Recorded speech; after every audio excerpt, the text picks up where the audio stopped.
नमस्कार. या 9 गोष्टींनी तुम्ही तुमचे आयुष्य पूर्ण बदलून टाकू शकता. बोलण्याची कला ही एखाद्या जादूपेक्षाही कमी नाही. बोलण्याने जगही जिंकता येऊ शकतं. फक्त आपली वाणी चांगली असली पाहिजे. आपल्या बोलण्याने समोरचा व्यक्ती इतका घायाळ होऊ शकतो. ते शब्दांचे झालेले वार हे आपल्याला वरून दिसणारही नाही, पण त्या शब्दाने तो व्यक्तीचे मन पूर्णपणे पोखरून टाकले जाते. शब्दाचा जादूगार असणारा माणूस हा ज्ञानी व्यक्तीला देखील आपल्या प्रभावाखाली आणू शकतो. आजच्या या काळात प्रत्येक व्यक्ती आपला स्वार्थ साधण्यासाठी जवळ येतो.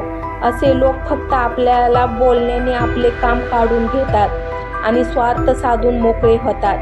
आज या व्हिडिओमध्ये मी तुम्हाला चालाखीचे नियम सांगणार आहे, जे तुमच्या अत्यंत उपयोगी पडणार आहेत. तुम्हाला विश्वास नसेल तर फक्त 3ऱ्या नियमापर्यंत व्हिडिओ ऐका. माझी खात्री आहे त्यानंतर तुम्ही व्हिडिओ अर्ध्यावर सोडणार नाही. चला तर मी तुम्हाला ते नियम सांगते. 1 म्हणजे आत्मसन्मान. जर कोणासाठी तुम्ही तुमचा आत्मसन्मान बाजूला ठेवत असाल तर तुम्ही चुकीचं करता आहात.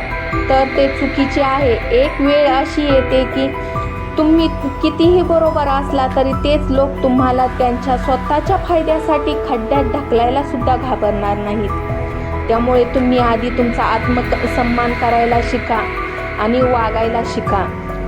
2 आपली कमजोरी. आयुष्यात आपल्या बऱ्याच अडचणी असतात.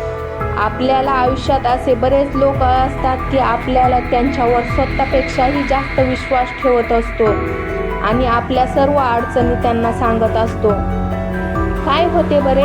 कालांतराने तुमच्यात आणि त्या व्यक्तीमध्ये मतभेद होतात आणि भांडण तंटा सुरू होते आणि याच गोष्टीचा बदला तो घेतो आणि आपल्याला कमीपणा दाखवतो. त्यामुळे आपल्या कमजोर गोष्टी कोणालाही सांगू नका, त्यामुळे आपल्याला कमीपणा वाटेल. 3 योग्य शब्द. या जगात सगळ्यात शक्तिशाली हत्यार आहे ते म्हणजे तुमचे शब्द. मग ते तुम्ही लिहिलेले असतील नाहीतर तुमच्या तोंडातून बाहेर पडलेले शब्द असतील. योग्य वेळी योग्य शब्द वापरले तर तुमचे बरीच कामे सोपी होतात. योग्य शब्दाची किंमत त्या व्यक्तीला जास्त चांगल्या प्रकारे माहीत असते जिला कमी शब्दात जाहिरात द्यायची असते. कमी आणि सोप्या शब्दात बोलायला शिका. आपले शब्द समोरच्याला समजायला हवेत. काही वेळेस काय होते बरे, आपण समोरच्यावर इम्प्रेशन पाडण्यासाठी खूप अवघड शब्द वापरतो. त्यामुळे ते शब्द समोरच्याच्या लक्षात येत नाही.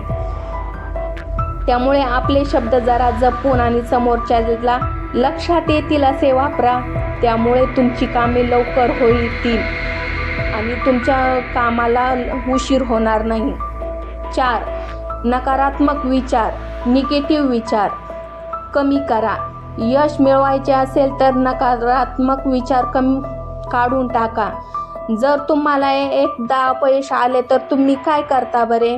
तीच गोष्टीचा सारखा विचार करता आणि मला हे जमणार नाही असे सांगून मोकळे होता. तर असे करू नका. हे मला आत्ता जमले नाही पण पुढच्या वेळेस नक्की जमेल असा पॉझिटिव्ह विचार करा. सकारात्मक विचार करा. त्यामुळे सर्व निर्णय सोपे घेतले जातील. 5 स्वार्थ कमी करा. तुम्हाला जर एखादे काम करायचे असेल तर त्या कामाच्या बदल्यात दुसऱ्याला मोबदला द्या. त्यामुळे तुमचे काम व्यवस्थित होईल आणि पटकनही होईल. नाहीतर ते काम तुम्ही दुसऱ्याकडून फ्रीमध्ये करून घेतले तर ते पूर्ण होणार नाही आणि व्यवस्थितही होणार नाही. त्यामुळे कामाचा मोबदला दुसऱ्याला देत जा. 6 संयम.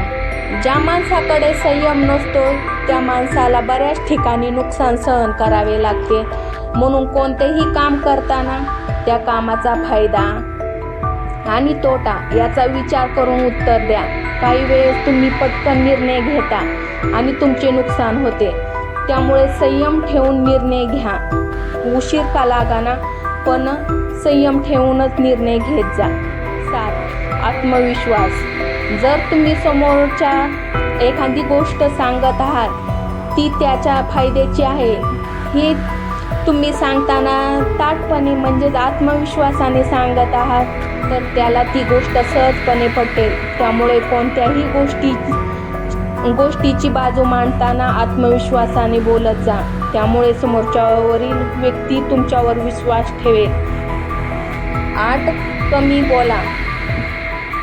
प्रमाणापेक्षा जास्त बोलणे म्हणजेच आपल्या शब्दांची आणि स्वतःची किंमत कमी करून घेणे. त्यामुळे कमी बोलत जा. आपण काय करतो बरं, एखाद्याला पटवून ठेवण्यासाठी जास्त बोलतो. त्यामुळे काय होते, आपले इम्प्रेशन कमी होते आणि आपल्याला कमी लेखले जाते. त्यामुळे कमी बोलणे हेच महत्त्वाचे ठरते. आणि 9 म्हणजे मतलबी लोकांपासून सावध राहा. काही लोक मतलब साधण्यासाठी तुमची हत्याही करतील, हे तुमच्या लक्षात यायला पाहिजे. तुम्हाला त्यावर एक मी गोष्ट सांगते.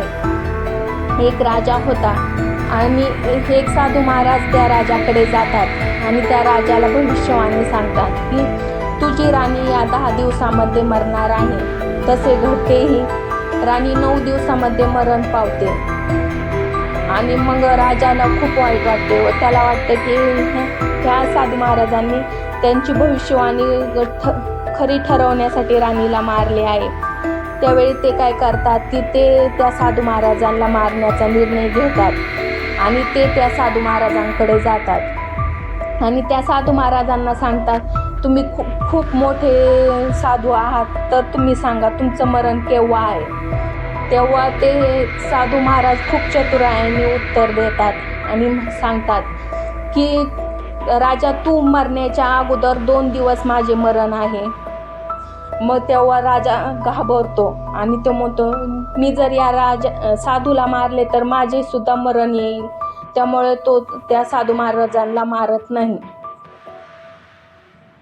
हे तुमच्या लक्षात आले का? त्या मतलबी राजापासून त्या साधू महाराजांनी त्यांची सुटका करून घेतली. या 9 गोष्टींचा जर अवलंब तुम्ही आपल्या आयुष्यात केला तर तुमचे जीवन पूर्णपणे बदलून जाईल.